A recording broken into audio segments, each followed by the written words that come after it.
Hello and welcome to the Keepin It Pinned podcast. I've got three exciting guests on today. I'm going to let you all introduce yourselves in order and just tell me who you are and a little bit about what you do. Oh Christ, okay. So my name's Rich Llewellin. As you can tell, I'm Bristol born and bred. I did an informal apprenticeship when I left school. Became an engineer, and I'm still doing that role now. So I've always been into bikes and cars. Started racing bikes, when I left school basically, and I raced cars, bikes, and I've never really stopped, to be honest. And then latterly, I probably going back 25 years, teaching people on the track to do something that I'd worked out and learnt myself, basically. Brilliant. Giving a little bit back. Great. Simon Hindley, builder by trade, bike racer, instructor, doing it for far too many years I'd like to remember, but still love it, absolutely love it. Excellent. Don't race as much as I used to anymore, but still do a lot of instructing, which is great. Good. Do enjoy it, Yeah, really lovely enjoy stuff. it. And so. wearer of a camouflage style hat. Yeah, I have got a bit of helmet hair from this morning's. Yeah, I have taken you all away from your instructing for today, but we'll get onto that a little bit later. Yeah. Neil? Yeah, so I'm Neil Sutton. So I got into biking quite late, actually. I did motocross in my late teens. Did what was the usual route back then? Kind of got my road bike license, got faster on the road, did a track day, enjoyed the track day, went road racing. This is probably in the mid-90s. Managed to get to British Supersport level, did a couple of seasons in British Supersport, then ran out of money, like a lot of people. But then wanted to, like Richard, you sort of want to give something back and pass your knowledge on, so became an instructor at Castle Combe back in 2006, I think. And it's kind of grown since then. Simon, have you got your ACU coaching license? Well, yeah, we've progressed through the ACU coaching system, accredited ACU coaches, so we've got something to back up our instruction. And so I've been instructing at Castle Combe. I've done some work with Classic Bike track days, whereas now I'm doing all of their track days with them. Yep. At Castle Combe, I share doing the briefings and the sign on. I help Darren with some briefings as well. And I think this year I'm doing something like 36 track days for different clients, and instructing on track. So yeah, it's a lot of time on track. But I think, like all of us, it's just nice to give something back to people and just get them. It's lovely to see people improve and they're riding smooth. They just get smoother and quicker and more confident. And I think that's the most Getting the feedback off the punters is a huge reward for us. Yeah. When they make progress and Yeah. you can see their faults. It's quite hard. But when we all started, we just got on a bike and rode and worked it out ourselves. Crashed and then learned from that. Fell off and went yeah, again. it's nice to get picked up, isn't it? And You were a bit of a been- crasher there, weren't you? At first, yeah. Had a few. Yeah. Had a few big ones. Any big ones? Broken neck. Oh, Sternum. do you want to talk about it? If we can all talk about our injuries. I just remember waking up and there was loads of alarms and whistles and people, and I didn't really know what was going on, and I tried to sit up and I was strapped to a spinal board. And then the worst bit about it was a doctor appeared under these lights and he was like, can you feel this, and I'm like, what, and I couldn't feel anything for about 3-4 weeks. That was horrendous. But then you come out of it, and I was just so determined to get back on a bike because somebody told me you can't. Okay, yeah. I think that was the thing for me. Yeah. And I just pushed, got back on. Probably not the greatest idea, is it? When you look at it now, years past, but I was so determined to get back on. But and it gives you was so determination. Good. Yeah. I broke At least my you woke back. up. Yeah, exactly. Yeah. Was that through racing or was it track days? Or No, it was a race, yeah. And I was leading as well, which was really annoying. That's the worst part. Apparently. Yeah. I did a similar thing. I broke my back. I broke my L1 vertebrae. Luckily, it didn't need operating on or anything. But the last round of British Supersport was 4 weeks after. So I did it at Cadwell Park, and it was 4 weeks till the next race. It was the last round of the season. And I thought, I can't really miss that. And I've made it. like 4 weeks after breaking my back, I Yeah. rode it. But like you say, you look back now and you think that was really stupid. Yeah. But you're younger and you're driven, and we did it. Yeah. Like I got back on the bike.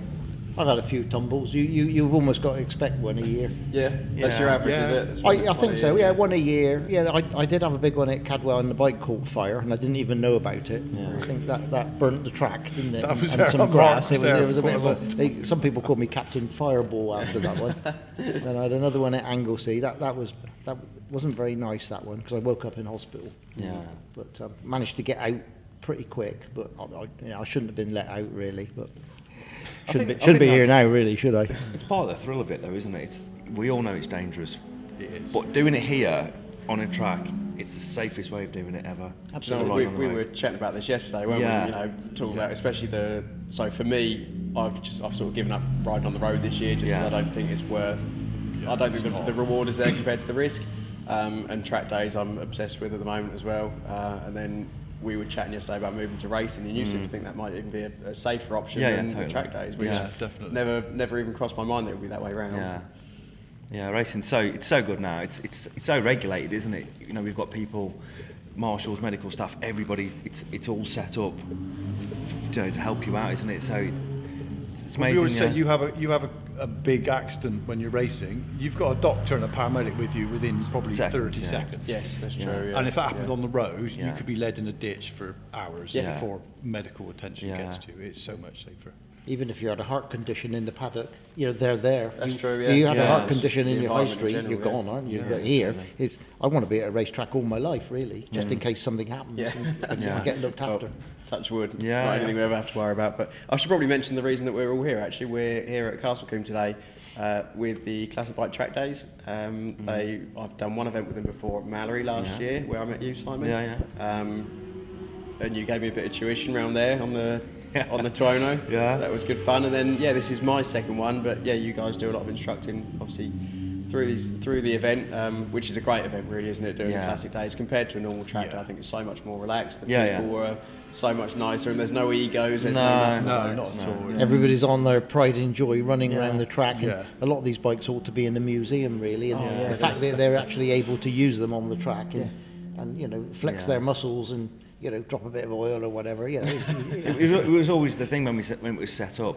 I mean, I've been doing it just over 12 years now with CBT, and it was always set up to be like super relaxed.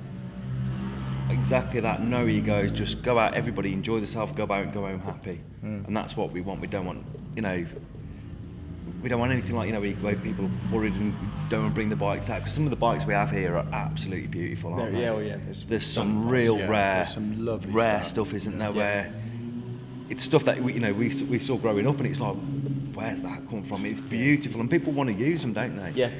And they probably don't want to use them on the roads at the moment, the way the state of the roads are and stuff like that. So, But it's even beautiful today to see. with the Brooklands group, there's bikes I've never even seen No. before, and they're like 80 years old. Some of these Yeah. bikes. Yeah. And the old guy, if you chat to the old guys that are riding them as well, they're the stuff they've done in the past. Yeah. I know John that's here. He's done sprint racing. He's done road racing. Mm-hmm. He's done sidecar trials. He's for about the last 60 years. Yeah. And his experience, he's got vast experience and Some of the knowledge and bikes stuff. are nearly 100 years old, and the owners are older than the bikes, I think. Yeah.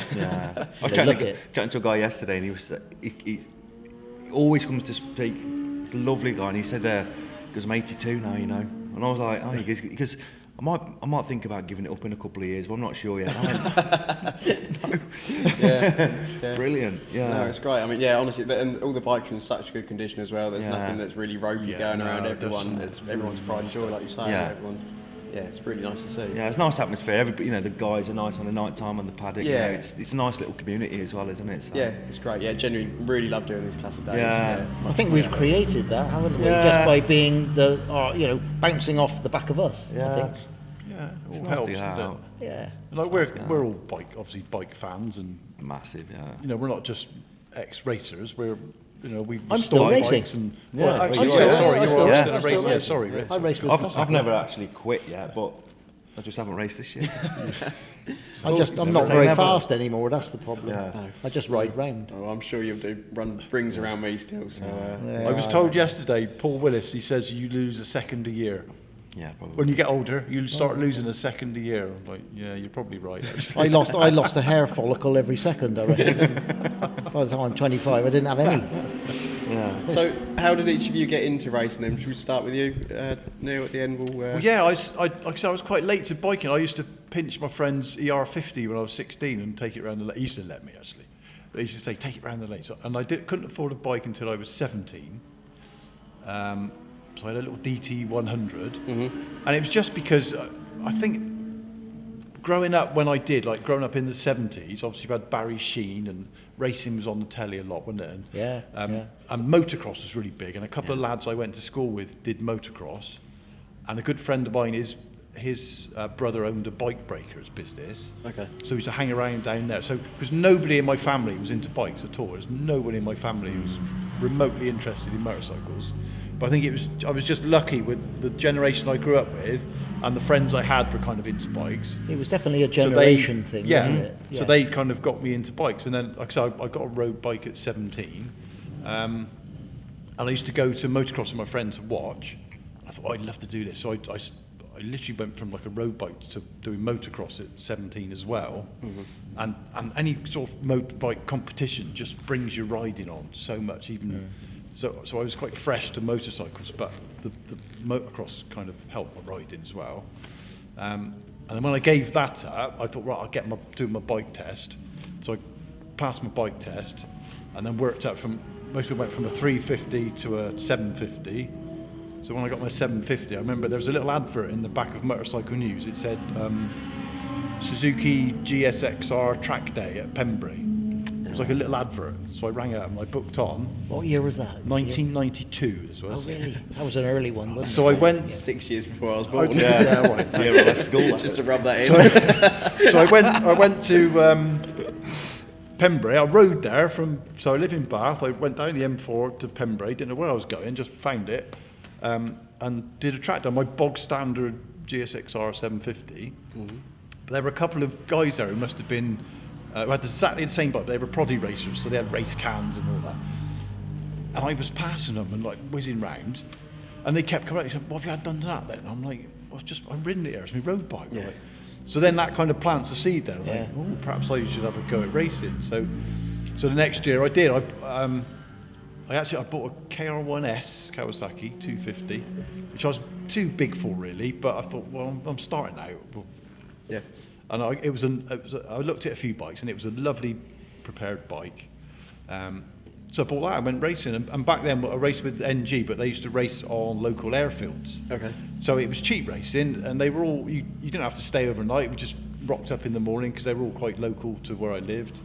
And started racing in '93, and did like far better than I thought I would. I did quite well. I think I finished something like third in the novice championship, and it was a bit of a struggle to start. I remember it was a struggle to start with. I went to Pembroke, and they did an open race, but you had to qualify. They had two like qualifying races, and I could never get into the open race. I always struggled to get in.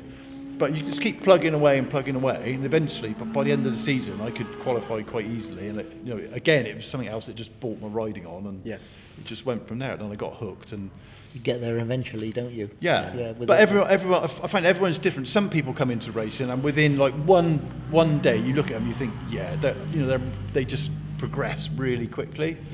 But I had to kind of plug away, but still got to a good level, but it just took me a long time to plug away. But like I say, everyone's different. You still kind of end up at the same level as someone, but your progression's a bit slower. They kind of peak sooner, and you just keep plugging away. And so what was that level that you got to then? What was the height of your racing? So the next year I moved to a 600. I thought I need to get on a 600. I was too big for a KR1S, and they were getting outrun by 400 four-strokes. Yep. So I went to 600 and took to that really quickly, and that's so. Then I went from so that was 94. I think by 95 I started winning a few races. Then 96 did a few nationals. There were a few options back then. There was like an ACU Clubman's Championship, which was like a Premier Club Championship. So remember that ACU Clubman's. No. And then there were sort of nationals. There were several like like now you seem to have club racing and British Championship. Yeah, there's a lot more. There's a bit sort of MRO in Yeah. between, but there was a lot more sort of progressive steps you could take. Yeah, MRO was the premier. Yeah. Yeah, If you but were that a was club quite racer. late. Yeah, That, bent yeah, down Yeah. bike and stuff. Yeah, when I you, was you were racing, you just a couldn't few do years it. in front of me on the road racing. Yeah, but so like I said, 95 I started winning races. 96 I did some national races, and then 97 they brought out there was a national championship which ran sort of behind the British Championship, and that was a really good championship. And if you got in the top few, I think you got sort of seeded into the British Championship. Okay. But again, I did that championship, and again it was a bit of a step, and it brought my riding on again. And I had a new, I bought a ZX6R off of a guy called Phil Borley. He was like a British Championship, and the bike was brilliant. Yeah, and that helped, and it all. And then, so that was 97, so that was nationals, and then they scrapped that series. So I had the decision to make of whether to step up to British Championship proper or go back to club racing. And I thought, well, I'm still I thought I'm not good enough for British Championship, but I don't want to go back to club racing. And people I spoke to said, just go British Championship. Yeah. It will bring you on again. It will just do it again. So 98, 99, I did British Supersport.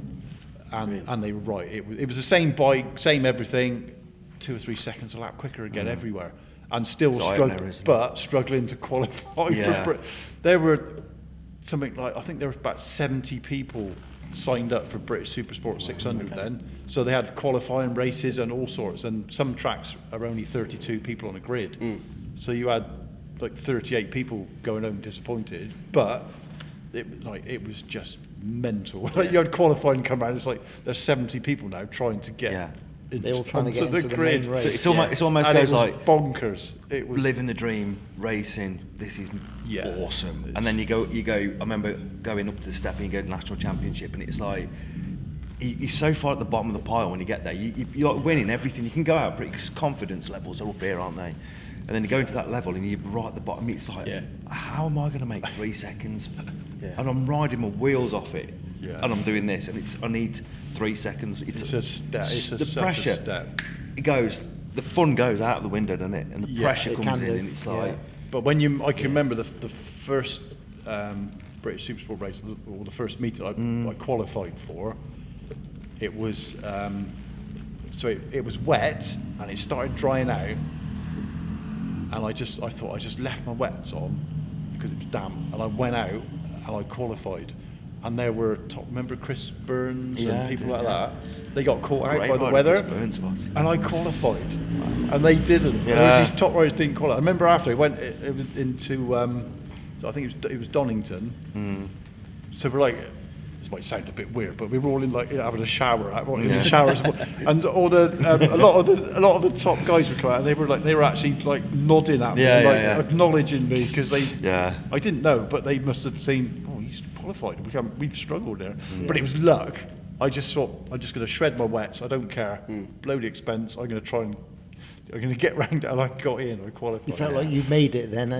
But it's just when some of the top guys they got crowd. caught out, and they were like after like they were like acknowledging me for the first time ever. I'm like, I've made it. I've made it.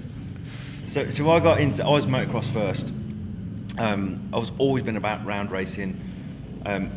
Ever since I can remember as a kid, my dad was really into bike racing. Got dragged to 3-4 years old. I'm like walking around paddocks, and remember that. Was he a racer as well? He or did, was yeah. Okay. He had an accident on the road, and he sort of had hurt his arm pretty bad, which stopped his career. But he's back in the day gone Gold Stars and all that sort of stuff, and ride to a circuit race and then ride home as they used to do, didn't they? And take the headlight off and back on and that.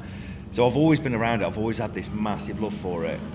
And then I lost my dad when I was 15, and but the love was still there for it. So a few of my mates and everything were racing motocross, so I ended up getting into motocross and stuff like that. Road racing came because I was with my mate. I went to help my mate out at Mallory Park on an ACU Wednesday afternoon, and it'd been a bit wet, and I think his boots were wet, and he'd walked back into the van, walked back out to the van, and slipped out the van and hurt his back. And he just said to me, "You go and ride it." He said, "We might as well. You've come here now." And I'm like, I didn't really have a licence, to be fair. I'll never get in trouble for that. But it was I won a road racing licence anyway. Like, I was like, yeah, I'll do it. Yeah. And I ended up tagging onto the guy on he was like the championship leader. And I thought, well, if he can do it, I can do it. And I tried to follow him. And I got the timesheet when we got back, and my mate said, he goes, like, you're 2 seconds, or 2.5, 3 seconds a lap faster than I am. He said, that's it. And from then, for the rest of that season, I just ended up racing that bike, and I did pretty good on it as well. Yeah. Bit of an eye-opener. Never road raced ever, like, you know what I mean? And never really rode on the track, really, until I jumped on that. Just motocrossing and stuff, and messing about on bikes and road bikes and stuff and that. I think motocross gives you such a good background for feel for a bike. Yeah. There's so many good motocrossers that transition to road racing. There's no road racers transition to motocross. No. Yeah. You put someone who's only ever road raced on a motocross bike, they different. struggle. They really struggle. But it works well. The other way. Did you continue motocrossing after that, or was that it just took over completely? I kept the bike, and I was going to keep doing it, but I grew up, you know, Kevin Shawn and Barry Sheehan were my heroes and stuff like that, and I just wanted to be like them then. And as soon as you get the bug for road racing and it clicks, it's just so cool. Still now, I'm 50 this year, and it's still now I get the adrenaline starts going on, you know, a few days before I come to a track, and it's brilliant. Just absolutely love it. But yeah, racing's so addictive. The more you do, you're getting like, you start racing and you're sort of getting like top 10, and then all of a sudden you're top 5, and then you win a race and it's like brilliant, and then it's like, I want the championship, and then you're driving for that. And you're never ever satisfied. Well, I'm not. I don't know if you lot. No, you're never happy. No.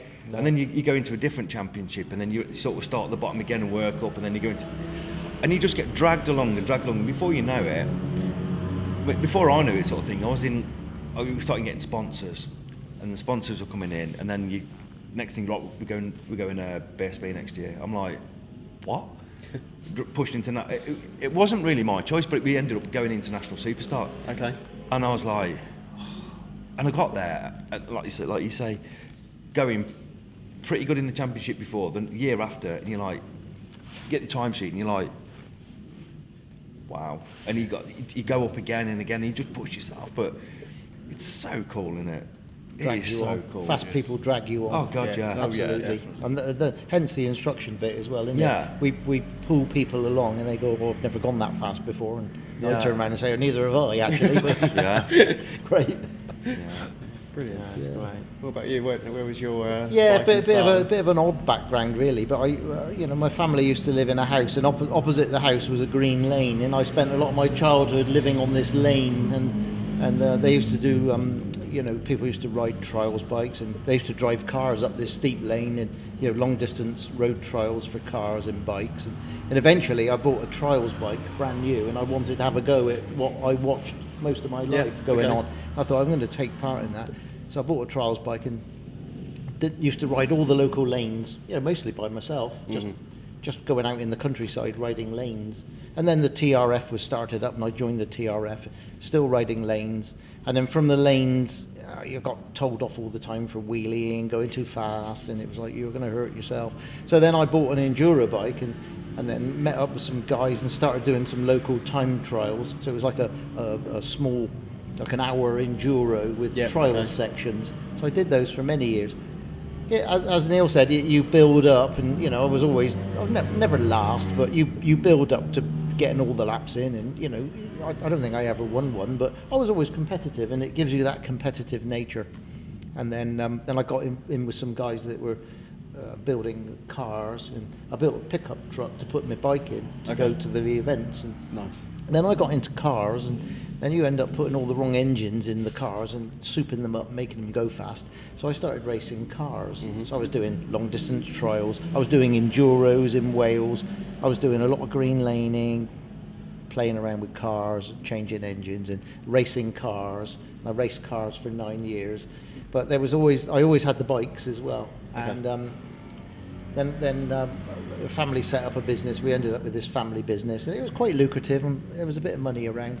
And I bought a road bike, so we were riding around in the sort of late 80s, 90s on road bikes, probably like these were just annoying everybody, just getting faster and faster and faster. Yeah. And the accountant came in. He went, "Oh, Richard, you've got a substantial tax rebate coming." And I went, "Oh, okay." And they just brought out the 916 Ducati, and it was like, "Oh my God, look at that bike!" I fell in love with the motorbike, and it was like, "Wow, look at this bike!" And it was like, "I need to have one of these." And I can't possibly afford that. Tax rebate came. I went down into APS, as it was in Bristol, and I went, "Oh, can I have a 916?" They went, "No chance. There isn't any left." "Oh, okay. Well, I want a new bike. I got some money." They went, "Well, what about a 748?" And I went, "Oh, yeah, okay. I'll have one of those." So they wouldn't do a part exchange on my other Ducati, and so I went to Motorcycle City, and I went, "I want a 748," and they went, "I got a bike to part exchange." I went, "Yeah, okay." So I did the deal, and they went, "Oh, well, what about the SP version?" And I went, "Oh, I can't afford that." And they went, "Well," so they did me a little finance deal. So August the 1st, 1995, I picked up a brand new 748 SP, and there was only about a handful in the whole country. Yeah. And I went up there and I rode it home, and it was like, "Oh my God, what have I bought?" So I bought this thing, and instantly, within a year of riding out on the road, I thought, I'm going to die. And I made a course up around the Mendips. It was 40 miles, and we used to call it the Mendip TT. And I used to leave. I was shaking when I left, and I was shaking when I got back, and it was, "We need to stop doing this." Yeah. We lost one bike on the way. He went into the field and smashed it up, and it was all Ducatis. Mm-hmm. And then they did a couple of track days, and somebody went, "Well, where have you come from?" I went, "Oh, Keynsham." "Why?" They went, "No, what background?" I went, "I've never raced before. I just had this orange bib on, and I went out and raced." And then like Neil there and Simon, you end up sort of, "Oh, you're quite quick, aren't you?" I'm like, "Well, not really, but." What I liked was the engineering side. I got this Ducati. Nobody raced them really because they were totally and utterly unreliable. Yeah. And mine was constantly going wrong. But I was always on the track with it. And people used to come around and say, "Who works on your bike?" I said, "Well, do it myself." "How'd you learn to do that?" And I went, "I'm an engineer. I just took it apart, put it back together, found 16 things wrong with it, put them right, and now it's reliable. Could you work on my mates?" And you end up with half the grid of Ducatis. Mm-hmm. One you inspire other people to get their Ducatis out and want to race them, and then you end up working on them all. And then we sold the family business in 2002. I stopped racing to start a business up called Luigi Moto, and it was my nickname. Mm-hmm. It's gone from Louis, the second name being Llewellin, to Luigi, and I thought, well, we'll just call it Luigi Moto and see how it goes. And 25 years later, we're still playing around with people's Ducatis, and we're still racing them, we're still on the track. So it hasn't ever changed, but the roots of the business and what I do have always been club racing. Yeah. And people say, "Why don't you go to BSB?" I don't want to do that. One, I haven't got that skill, but you got a lot of guys at BSB that are amazing riders, but they don't actually work on the bikes, where I'm one of these odd guys that work on the bike, build the bike, test the bike, race the bike to some sort of fashion, and we're still doing it. I get a buzz out of building the bike, but I can also, test it around the track at a fair old pace and come up with a nice setup, ready for the guy that's actually better at riding it than I am. And that's me. Yeah. Oh, great. And I still do a bit of club racing. Yeah. I race at CRMC, and when I got back into racing. We decided that I was going to do this particular class, and there was no bikes, there was no Ducatis in this class as such, so I built the bike to race in the class. Mm-hmm. And it's been very successful. Brilliant. Even with me on it. Yeah. I've had a rekindled career. But as for the instructing bit, the guy I used to race with in club racing, he started doing track days, Phil Bevan, so I joined him for about 10 seasons. And then that sort of naturally fizzled out, and Castle Combe approached me and said, "Would you like to come and do what you do there here?" And I've been here ever since. So I think you joined about the same time as me, didn't you, Neil? I think around about. Yeah, I think it's 2006, I think. Yeah, that's quite a lot. Yeah. So we're looking 20 years now, isn't it? 20 years. Yeah. So I've been instructing. Well, if you're right, 20 years here and 10 years. So I'm probably 30 years instructing. They know what they say about instructors. They're not actually very good at racing, are they? So we're luckily we keep the speed down a little bit. But we can back it up, can't we? Like I said, and we're ACU accredited instructors as well, so we've got paperwork to back it up. I can back it up with a few silver trophies. You know, it's like, oh, you're not that bad. Yeah. Yeah, I consider myself a clubman rider, Yeah, okay. a British clubman rider. And even with the racing of the cars, you know, it was always like, I always consider if I won, it was, everybody else had a bad day. Okay. Yeah. Did all right at I that think as we've well. definitely really. got the t-shirts and the battle scars between us, haven't we? Yeah, So- Yeah, I've had some bangs on the head and Yeah. broken bones, and my body does hurt Yeah. off the back of going racing most of my working life. Yeah. 66 now and still doing it. So But is it something that you would advise someone like myself? Obviously, I'm just a definitely bit of a track day no. goer. No, No, stay away. we are using. We've almost lost a generation of youngsters Yeah. coming into this sport. Yeah. There's still lots of kids doing it, but the core, you only got to walk around this paddock today, and there is a lot of old gits in there. Yeah. Yeah. Yeah, I mean, I think for this one, definitely. Yeah, being a classic car, I think. Yeah. But there's we not a were lot of saying people. yesterday how racing's changed, because obviously when we started racing, we were relatively young and we were getting into Yeah. it. But now club racing seems to be, there's a lot of older guys who can now afford it to go club racing, and the youngsters tend to be the really keen, focused youngsters are going straight into British Championship. Okay. They'll go straight like Moto4 or British Talent, what was the British Talent Cup and stuff like that. So it's the dynamics kind of changed a bit. I mean, there's still youngsters like yourself, if you get into racing, there's still youngsters doing it, but it seems to be there's a lot more older guys that do Yeah. club racing now. Because I think when we started, I didn't see there were no guys racing in their 50s or 60s, and Young Nobody man was club doing racing. it at Young my man age, were No. they? Not many. It was a young man sport, and then he sort of Yeah. developed onto like helping younger riders, didn't you? And spannering Yeah, for them so and it's- stuff. But yeah. yeah. We came Dynamics from that change. era when mopeds were really popular when you left school. And a lot of people Yeah. had a moped and then never rode a bike again. But there was a little group of people, and I'm still friendly with a lot of them. They went from the moped to the LC 350 to the 750. Yeah, that's a little what bit it of was. That racing, was your few progression. track days, Yeah. and it was a progressional thing. Just and a natural it's, thing, it's that. never Yeah. left us, to be honest. Yeah. And I it reckon- won't happen in the next generation. Yeah. No. They haven't had that forward planning, that by their, my parents, they got no interest. They had no interest in what I do, on my hobbies. no. It was always a waste of money. My father never came to watch me race. My mother was always concerned I was going to die, and I promised her I'd never do the Isle of Man, which I never did, and maybe I should have done it. I think I might have been. You just don't know what would have happened. Yeah, of course, you might have gone round one corner and never come home, but also you might have been the best rider that ever that never rode there. Yeah. You just don't know. But I had no support from my family at all. And if I ever came back and I said to my father, if he could, he never really asked, how did you get on? But he, every now and again, how did you get on? I went, well, I won. And he went, well, did everybody else fall off? And I went, that was the encouragement I got. But So inside disappointing, me, it went, I'm going to do even better next time. Yeah. I used to get to work on a weekend, after a weekend racing, and like the lads at work, how'd you get on the weekend? Third. Really. Why? Yeah. Why was you third? Just a third. Why didn't you I go was faster? trying the best, yeah, I was trying the best. I mean, Yeah, oh, from an outsider's point of view, it just doesn't. Yeah, It I doesn't. was really happy, like, you know what I mean? My dad used to Third. come to watch me race, and I'd have a really good race. Like, how was that? He went, I couldn't watch. Good watch, yeah. Why did you come along then? Yeah. I think my father came to one event, and it was a local one down in Compton Dando, and all he did, he still moans to this day that he got mud on his shoes. In And a it was field, it was an hour time trial yeah, in a the field, summer. Yeah, you're going to get muddy. Yeah. Sorry, Dad. Yeah. So, Not that he'd watch it anyway. so if we spoke a little bit yesterday about me potentially starting a little bit of racing. I do love doing my track days. There was talks of either the SV650s potentially being the way to go, or CB500s. Yeah. You think they're probably Brilliant. I know we were saying about the CBs, such a wide range of people between the back runners and the people at the very front. Yeah. It's a massive wide range in Yeah. there. But a good place to start, though. Yeah, you think? Absolutely, and a lot of clubs allow that bike in, Yeah, so you CRMC, you no, can pick and choose your clubs. Yeah.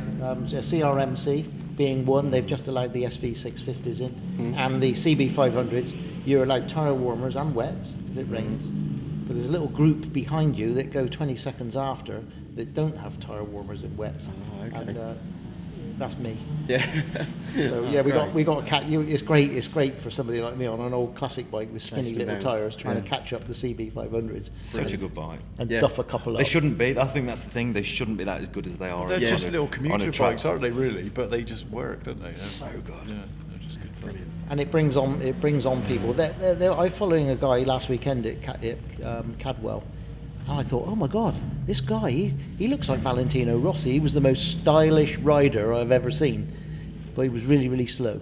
But he obviously had a standard bike, but he looked the part. You know? Yeah. But he will progress to being a really good rider. Yeah. When you've got somebody like Joe Barton at the front, you know, Yeah. doing stand-up wheelies and waving at the crowd while he's breaking the lap record, it's like, oh well, okay, Yeah. you know, we're not in that league at Yeah. all. But Different it's league. good to watch. Yeah, Yeah. It's brilliant. good to be part of it. And it But I brought think a I smile would- to my face. I wouldn't. Don't just think, right, I'll get a CB500. I would look at mini twins and CB500s Yeah. and find the best bike you can find. Okay. If there's a really tidy super twin, a mini twin that's been looked after with a good spares package, say, compared to a CB500, which might be a bit rough and a bit, I would go for the best. Yeah. Yeah. They're both equally best good package classes you could get. to start, and The then one- it's just whatever suits the most. Yeah, the one that's Okay. going to be the most reliable. Yeah. There's nothing worse to get if you're going racing with an unreliable bike. It will just put you off. You'll probably end up quitting. worse. And not, like every such race turn out and it breaks down or something Such a falls massive off. effort to get to a It's track like- and then you turn up and then and you've got it in bits. expensive. Yeah. You just want to So- turn up, press the button, put some fuel Just in it. find the Yeah. nicest, best package you can find, but don't just set your heart on a CB500. Maybe look at mini twins and CB500s and whatever comes out the best. When I started racing, I didn't really want a KR1 because I was 6'3", and on a 250 KR1 it was a bit underpowered for me really. But I looked at a few 600s and they were a bit ropey and and I saw this KR1 and it was beautiful and it came with spare wheels. The guy was like genuinely retiring and it had been looked after. I just looked at it, I was like, wow, that's tidy. So I went for that and it was fine. It was a good decision in the end. Yeah. But It can be a very, very demoralising hobby. Yeah. If you've got Yes. a bad Yeah. bike, because Yeah. you There's could be nothing going worse. to the gym, you could be training, you bought the new leathers and the boots and the gloves and the helmet, and you've been watching your diet and watching your weight, and you've done a couple of track days, and you get to the race meeting, and the bike fails. Yeah. You spent £300 on an entry, and you've had to get a van and hire a van and get all the equipment, and the adrenaline's up, and then nothing happens because the bike's failed. It's like, oh no. it's basically just expensive camping then. isn't it? Yeah. You're Yeah. just camping out for the weekend with nothing to do. Yeah. So what's Horrible, normal? isn't Yeah. And yeah, if you turn up with a Ducati and it all goes wrong, it's like, oh well, let's pack up and go home Yeah. and try again. Yeah. Yeah. So, talking of the different bikes, we've got some lovely bikes here today. Have you had the chance to have much of a walk around the paddock and see what's about? Have you got a favourite that you've seen, or? There's so many different types of bike here, isn't there? I think this weekend as well. There's like stuff from sort of like late 80s, 90s super bikes, which I love. Some Yeah, I like was gonna YZFs. say, they're nice. Yeah, I some do love YZFs those. and that sort of stuff in there, and Yeah. bits and bobs. And then there's some like really nice old two-strokes, which I love as well. Yeah. There's so many different types of bike here. It's great. I was looking out the window here, down there. It's amazing stuff. The ones that have caught my eye today, there's a lovely black and red RD 500. Yeah, yeah. Which is a really rare colour, and Yeah. that's beautiful. And the guy can ride it as well. Yeah. He's not messing about out there. He's giving it a good go. Yeah. That's I think one of the best I've seen so far. Yeah. But Anything yeah, that- there's I've some not nice I've not really had a look around. I've been sort of busy doing what I Yeah. do. Yeah. You know, I've been a bit ignorant of all the bikes. I watch them go by, but obviously being sort of loyal to Ducati, and there is a lot of Ducatis here. A lot of them I've actually put together myself, and that is like the third of the grid here yesterday. I think was my customers. Oh, amazing. And there's TTF ones and some Panthers, 916s are in absolute abundance at the moment. They are the mainstay of my business, is looking after 748s, 916s, that type of thing. And I'd like to streamline the business as I get sort of closer to packing in, just doing that model. Yeah. Yeah, there's a living out there for me just working on that bike, and the enthusiasm bounces off with the customer and the client and the friend, because they ride these bikes, they all become your friend. You know, they want to be your friend because I make all the bits that fit their bikes. You know, Yeah, so I'm very conscious of the fact there is a load of lovely bikes and bit of tunnel vision really. Yeah. this might be this you lot getting called away, is it? Can I have an instruction, please? Yeah, right. Oh, sorry. We're getting close to time anyway, I think, aren't we? Yeah, Anyway, a little plug to Classic Bike Track Days. Yes, seeing as yeah, Rob just absolutely. poked Yeah, his we've just head been up. interrupted by Rob, but like I say, another amazing event they put on. I really Yeah. enjoyed myself yesterday and got some tuition, which I think really helped me out. Yeah, brilliant. It was really good. But I'll just end on one question for each of you. If you could have one bike right now, what would it be? If it's not something that you've already got, what sort of dream bike, whether it's attainable or not? I want a gold orange H2 750 Kawasaki. Okay. Yeah, Simon. R1 SP. Okay. That's what I'd have. Yeah. I would love an old factory 916, with all the correct bits on it. That would be lovely, and display it around here. But we're dealing with a load of old second-hand rubbish, really, and tarted up to look lovely. Yeah. That would be nice. Great. Oh, well, thank you all very much for coming on. Thank you. No worries Thank at all. you. And hopefully it would be great to have you on again if you ever fancy it, and I will hopefully be seeing you at the next Classic Bike Track Day. Yeah. Let's hope we don't go No downstairs and get told off. No, we probably will now. I've overstepped my mark and No, took it's you good. lot for way That's too long, all so right. thank you very much all It's for coming on. Thank you. No worries. Thank you Thank very you. much. Thank you. Right then. Thanks, guys. I really